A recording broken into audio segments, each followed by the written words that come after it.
రాముడు లింగ ప్రతిష్ఠ చేశాడు అందామని అనుకోండి, ఎప్పుడు చేసి ఉండాలి? సముద్రానికి ఈవలి కట్టినట్టున్న రామేశ్వరాన్ని పేరు చెప్పి అసలు లంకకి ఎలా వెళ్ళాలో ఇంకా తెలియకుండా, అసలు యుద్ధంలో ఆయన గెలుస్తాడో తను గెలుస్తాడో తెలియకుండా ఇక్కడ లింగ ప్రతిష్ఠ ఎట్లా చేస్తాడు? బ్రహ్మహత్య ఎట్లా వస్తుంది? పోనీ రావణ వధ జరిగిన తర్వాత ఫ్లైట్లో వాళ్ళు దిగనే లేదా? అక్కడ నేరుగా కిష్కింద వెళ్ళి అక్కడ దిగారే. ఫస్ట్ ల్యాండింగ్ అక్కడ, నెక్స్ట్ ల్యాండింగ్ భారద్వాజ ఆశ్రమంలో. ప్రతిష్ఠ చేసేటటువంటి ప్రశ్న లేదు. రామేశ్వరాన్ని రాముడు ప్రతిష్ఠ చేసిన మందిరము కాదు. అది ఈ మధ్యకాలంలో ఎప్పుడో వచ్చినటువంటి ఆలయం. అది బహుశా ఒక 1000 సంవత్సరాలకి ఇటు అటుల్లో ఎక్కడో వచ్చి ఉండొచ్చు. రాముడు ఆ ప్రతిష్ఠ చేయలేదు అనేది మనకి రామాయణాన్ని బట్టి తెలుస్తుంది అన్నమాట. విష్ణువు శివుడు పూజ చేశారంటే కొందరు తట్టుకోలేకపోతారు, అది ఎందుకో తెలియదు. అక్కడికి విష్ణువు తగ్గిపోయాడు అనుకుంటారు, శివుడు పెరిగిపోయాడు అనుకుంటారు. లేనిపోని వికారాలు. అందుకే రామేశ్వర మహాక్షేత్రం ఒకటి ఉంది, మనకు తెలుసు కదా. ఎక్కడ? సేతుబంధేతు రామేశ్వరం. రామేశ్వరుడు ఉన్నా అంటే రాముడు శివుడిని పూజించడం ఏంటి, అదంతా కల్పితము అన్న పెద్ద పెద్ద వాళ్ళు ఉన్నారండి. ఆ మాట ఏ ప్రమాణంతో ఉన్నారో మనకు అర్థం తెలియదు.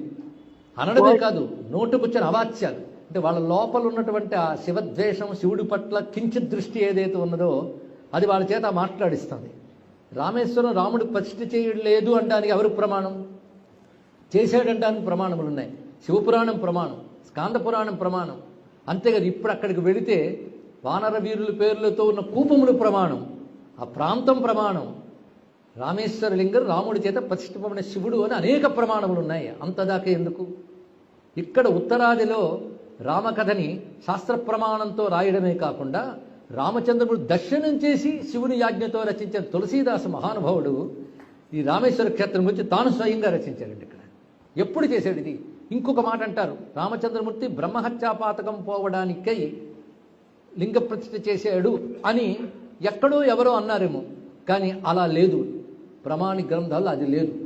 ఇది రావణ వధ చేసిన తర్వాత బ్రహ్మహత్యాపాతకం పోవడానికే రాములు వారు రామేశ్వర ప్రతిష్ఠ చెయ్యలేదు. ఇది స్పష్టంగా తెలుసుకోవాలి. ఏది ప్రమాణము అంటే శివపురాణమే ప్రమాణం. 12 జ్యోతిర్లింగాల్లో రామేశ్వరం గురించి చెప్తూ స్పష్టంగా చెప్పారు. రామచంద్రమూర్తి సేతుబంధనం చేయడానికి ముందు, అప్పుడు సముద్ర తీరంలో ఉన్నాడు ఆయన, సేతుబంధనం చేయడానికి ముందు తనకిష్టమైన శివుణ్ణి పూజించాడు. ఎందుకంటే యాత్రాకాలంలో శివుణ్ణి పూజించాడు చెప్పారు కదా. ఇప్పుడు యాత్ర చేయబోతున్నాడు, సముద్రం దాటి వెళ్ళి యుద్ధం చేయాలి. అందుకుగాను ప్రేమగా శివుణ్ణి పూజించాడు. అందుకని ఏదో పాపం పోవడానికి పూజించడం కాదు. పరమాత్మకు పాపం ఏమిటండి? ఆయన వచ్చిన ప్రయోజనం అది. క్షత్రుడిగా దోషమే కాదు, అసలు దుష్టచిత్ర సంహారం చేయడం దోషమే కాదు. కనుక బ్రహ్మహత్యాపాతక నివృత్త్యర్థం మాత్రం కాదు అది. ఆయన శివ ప్రీత్యర్థం, ఇంకా చెప్పాలంటే తన ప్రీత్యర్థం చేసుకున్నాడు. రామేశ్వర ప్రతిష్ఠ చేశాడు. స్పష్టంగా శివపురాణంలో చెప్పబడుతుంది. ఇక్కడ ఈ సన్నివేశంలోనే తులసీదాస్ కూడా అద్భుతంగా రచించాడు. సరే, ఆయన ఏం రచించాడని తర్వాత చెప్పుకుందాం. అయితే ఇది ఇలా మనకు ప్రమాణం కనబడినప్పుడు అంగీకరించడానికి ఒప్పుకుంటే తప్పేముందండి? దశరథుడే రామపూజ చేసినప్పుడు వాళ్ళ తండ్రిని అనుసరించి తనయుడు మాత్రం చేయడా? నిన్న క్షీరేశ్వరుడు దశరథ మహీపతి ప్రతిష్ఠ చేశాడు. అక్కడ ఈయన మంత్రేశ్వరుని ప్రతిష్ఠ చేసుకున్నాడు. అంతేకాదు, రాముణ్ణి మించిన శివభక్తులు లేడు, శివుణ్ణి మించిన రామభక్తులు లేడు అనేది సనాతన ధర్మం తెలిసిన ఎవరైనా ఒప్పుకుంటారు. లేకపోతే ఇదంతా చెప్తున్నది ఎవరు? శివుడే చెప్తున్నాడు. అధ్యాత్మ రామాయణం అంతా శివుడు పార్వతికి చెప్పినదే. విశేషించి రామ తారక మంత్రం ఇది అని చెప్పినవాడే శివుడు. అందుకే విష్ణు భక్తులను చెప్పి శివుడిని కించపరిస్తే గురుద్రోహ పాతకం వస్తుంది తెలుసుకోండి. గురువు ఆయన శ్రీరామ రామ రామేతి అని రామ మంత్రాన్ని చెప్పాడు. అంత మహామంత్రానికి ఉపదేశించబడు సాక్షాత్ పరమేశ్వరుడు. రాముడు అంటే చాలు కరిగిపోతాడు.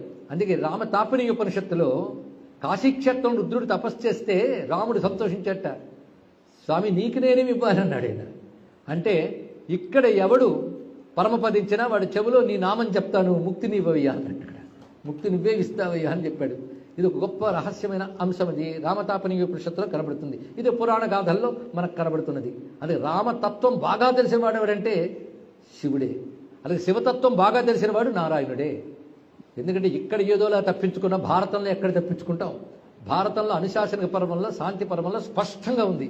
కృష్ణ పరమాత్మ ఉపమన్యువు దగ్గర దీక్ష తీసుకుని శివుని ఉద్దేశించి తపస్సు చేసి శివసాక్షాత్కారం పొంది శివశాస్త్ర నామములు చేశాడు.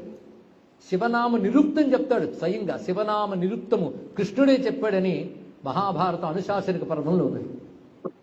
అదేవిధంగా కృష్ణుడు చెప్పిన శివశాస్త్రనామాలు కూడా అనుశాసనిక పర్వంలో ఉన్నాయి. ఏ భారత అనుశాసనిక పర్వంలో విష్ణు శాస్త్రనామములు ఉన్నాయో అదే మహాభారతం, అదే అనుశాసనిక పర్వంలో శివశాస్త్రనామాలు కృష్ణుడు చెప్పిన ఉన్నప్పుడు ఒకటి ప్రమాణం తీసుకుని ఇంకోటి ప్రమాణం కాదంటానికి మీరెవరు? మీరు చెప్పింది కూడా ప్రమాణం కాదనడానికి ఇంకోరు తయారవుతారు. కనుక రామేశ్వరం అనేటటువంటి విషయంలో రాముడు ప్రేమగా పూజించుకున్నాడు శివుణ్ణి అని భావించడంలో తప్పేమీ లేదు. ఇది తెలుసుకోవాలి. అయితే వాల్మీకి రామాయణం లేదు కదండి అని కొందరి యొక్క మాట. వాల్మీకి రామాయణంలో ఏముంది? రామనామం తారక మంత్రము ఇలా జపించాలని ఉందా వాల్మీకి రామాయణంలో? మరి రామతారక మంత్రము, జపము, ఉపాసన, యంత్రము, మంత్రము ఉన్నాయి కదా. రామాయణం లేదని నువ్వు మానేస్తున్నామా? అలాగే రామాయణంలో భద్రాచలం గురించి లేదు కనుక భద్రాచల క్షేత్రం రామక్షేత్రం కాదనే పాపానికి పూనుకుంటామా? రామాయణం లేదంటే భద్రాచలం కూడా లేదు. రామాయణంలో భద్రాచలం లేదు, రామేశ్వరము లేదు, కాబట్టి రెండూ లేవు అనడం ఏంటి? భద్రాచలానికి ప్రమాణం బ్రహ్మాండ పురాణము, మరో పురాణము. రామేశ్వరానికి ప్రమాణం శివపురాణం, స్కాంద పురాణం ఇత్యాది మహాపురాణములు చాలా చాలా ఉన్నాయి. ఇదే తెలుసుకోండి. ఇక్కడ అక్కడ తీర్థముల గురించి కూడా వర్ణించారు. కనుక పురాణ ప్రమాణం అంగీకరిస్తే అప్పుడు ఇది అంగీకరించాలి. పురాణ ప్రమాణమే లేనప్పుడు రామక్షేత్రములు లేవు, రామ ఉపాసన లేదు, రెండూ లేవు. అయితే వాల్మీకి రామాయణం లేదా? ఇది పెద్ద ప్రస్తావన. లేదని ఎవరు చెప్పారు? శ్రద్ధగా విందాం, శ్రద్ధగా చూడాలి. ఎందుకంటే పురాణ భక్తి వేరు, కావ్య సంప్రదాయం వేరు.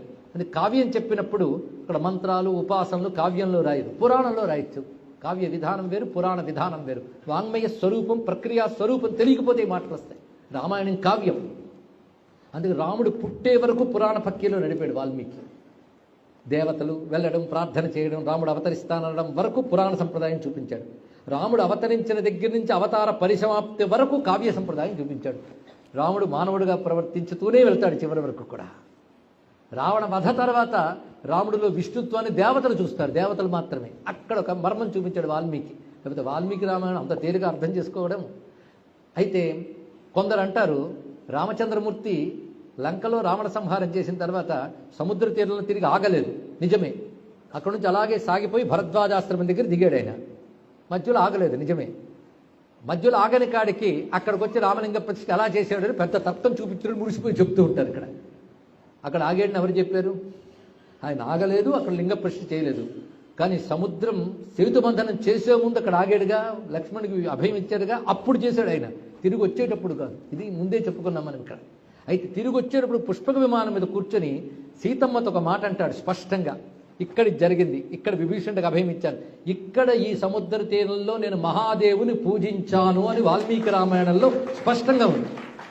యుద్ధకాండం చివరిలో మహాదేవుని పూజించాను అని చెప్తూ ఉంటే నీకేం అభ్యంతరం? మరొక శివద్వేషి విష్ణు భక్తుడిని అనుకుని రామాయణానికి భాష్యం రాశాడండి. ఎక్కడ శివ సంబంధమైన వచ్చినా అక్కడ కసితీర శివుణ్ణి నిందిస్తూ వాక్యాలు రాశాడు.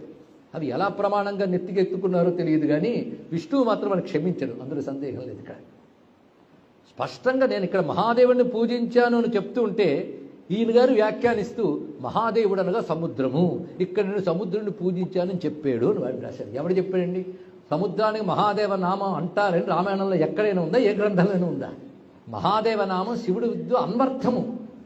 అందుకే కుమార సంభవాది గాథలు చెప్పినప్పుడు బాలకాండలో మహాదేవ శబ్దంతో శివుని చెప్పారు కదా. కానీ మహాదేవ అంటే శివ శబ్దమే స్పష్టంగా కనబడుతున్నప్పుడు కాదని చెప్పడానికి అంత దురన్వయాలకు ఎందుకు వెళ్ళాలో తెలియట్లేదు. అంత కడుపు నిండా ద్వేషం పెట్టుకుని మాకు శివద్వేషం లేదు సుమా అని మళ్ళీ సవరించుకుంటూ చెప్పడం ఏంటో అర్థం కాదండి.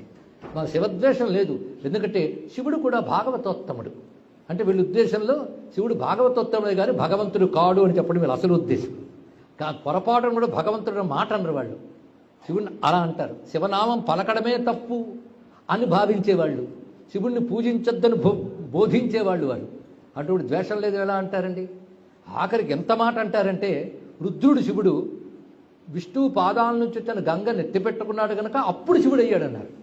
అరే అంతకుముందు శివనామం లేదా? రుద్రుడు అంటే మీ ఉద్దేశం ఏంటి? కోపిష్టిగా దుర్మార్గంగా ఉన్న అర్థమా? వేదం మీద నమ్మకం ఉందా? వేదం మీద నమ్మకం ఉంటే రుద్ర శబ్దానికి వేదం చెప్పే అర్థం ఏమిటి? ప్రణత దుఃఖ ద్రావక రుదంతే నాదాంతే ద్రవతి ద్రావయతి రుద్ర అని అద్భుతమైన అర్థం చెప్పింది ఇక్కడ.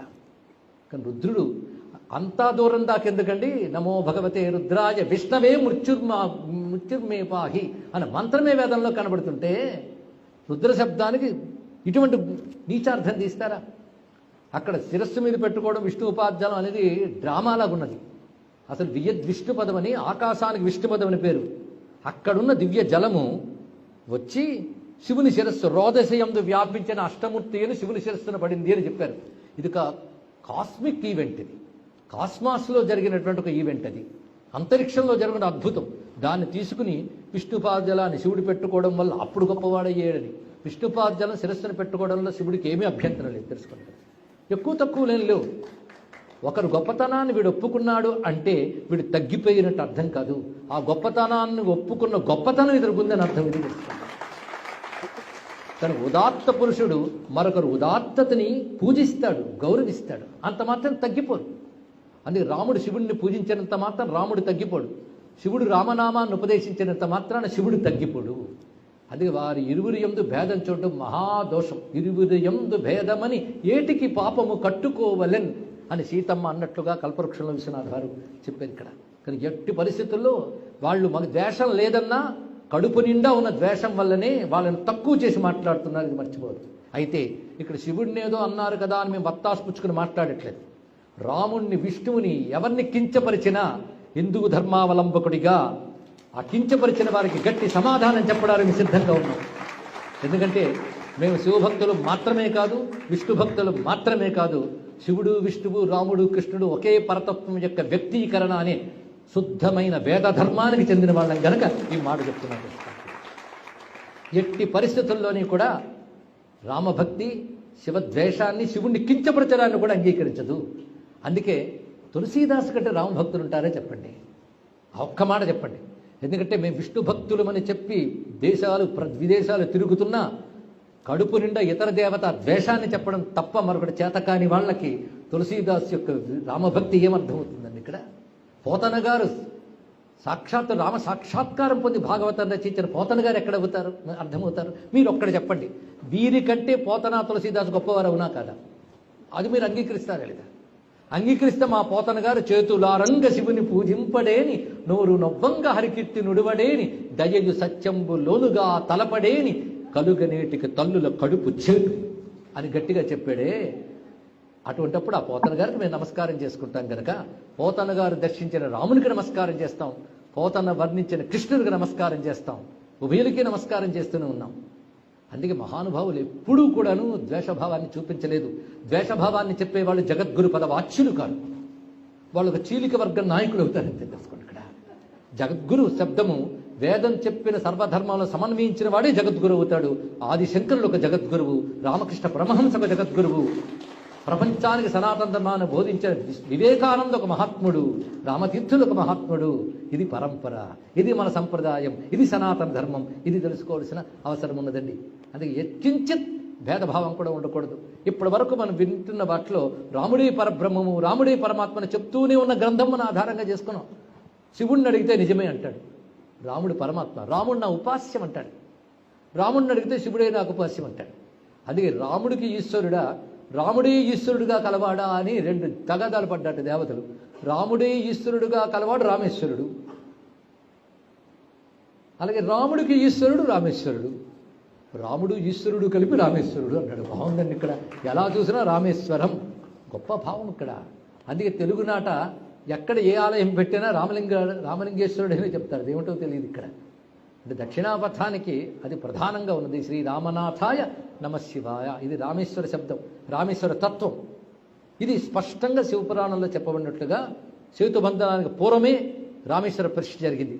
ఇక మహాభక్తుడైన తులసీదాసు సీతారామచంద్ర సాక్షాత్కారం పొందిన మహాత్ముడు. ఆయన చరిత్రలోనే మనకు కనబడుతున్నది. ఆయన శివుని ఆజ్ఞతోనే రచించాడు ఏది, రామాయణం, రామచరిత మానస్. ఆయన పేరు చెప్తే రాముడు సంతోషించాడు అయోధ్యలో. ఈ అయోధ్యకు వచ్చి రాశాడు. అయోధ్యకి వెళ్ళి రాయమని చెప్పింది శివుడు, ఇక్కడికి వచ్చి రాశాడు ఆయన. ఆ రచించిన ఒక మాట అంటాడు, భవానీ శంకరౌ వందే శ్రద్ధా విశ్వాసరూపిణౌ యాభ్యాం వినా నపశ్యంతి సిద్ధాహ స్వాంతస్థమీశ్వరం. రమ్యమైన శ్లోకం చెప్పాడండి. శ్రద్ధా విశ్వాసములు భవానీ శంకరుడు. వాళ్ళకి నమస్కరిస్తున్నాను. ఎందుకంటే ఈ రెండూ లేని వాళ్ళు సిద్ధులైన హృదయంలో ఉన్న పరమాత్మను చూడలేరు, అసలు సిద్ధులే కాలేరు. అంటే శ్రద్ధా విశ్వాసములు లేని వారు హృదయంలో పరమాత్మను చూడలేరు, అవునా లేదా? ఆ శ్రద్ధా విశ్వాస రూపిణౌ భవానీ శంకరవు అన్నాడు ఇక్కడ. అంటే శ్రద్ధా విశ్వాసం అన్న ఒకటేనండి నిజానికి అర్థం. శ్రద్ధ అంటే శాస్త్రమనందు విశ్వాసం, విశ్వాసం అంటే విశ్వాసమే.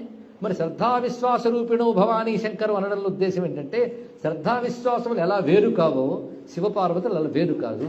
అలాంటి భవానీ శంకరులు నమస్కారం చేసి నేను రచిస్తున్నాను అన్నాడు. ఎందుకంటే వాళ్ళ కృప లేకపోతే రాముడు దొరకడు, ఎందుకంటే గురు కృప లేకపోతే భగవంతుడు దొరకడు కదా. అందుకే రాముని కృప ఉండాలంటే భవానీ శంకరుడు దయ ఉండాలి, భవానీ శంకరుడు దయ ఉండాలంటే సీతారాముడు దయ ఉండాలి. అందుకే శివభక్తులు విష్ణువుని గురుస్థానంలో పెట్టుకుంటారు, విష్ణు భక్తులు శివుని గురుస్థానంలో పెట్టుకుంటారు కనుక విష్ణువుని నిందించే శివభక్తులు కానీ శివుని నిందించే విష్ణు భక్తులు కానీ గురుద్రోహులు అవుతారే తప్ప వాళ్ళకి ఉభయుల అనుగ్రహం లభించదు, ఇది తెలుసుకోవాలి. అయితే మా ఆగమం ప్రకారంగా మేము విష్ణువుని తప్ప శివుణ్ణి కొలుచుకోం అని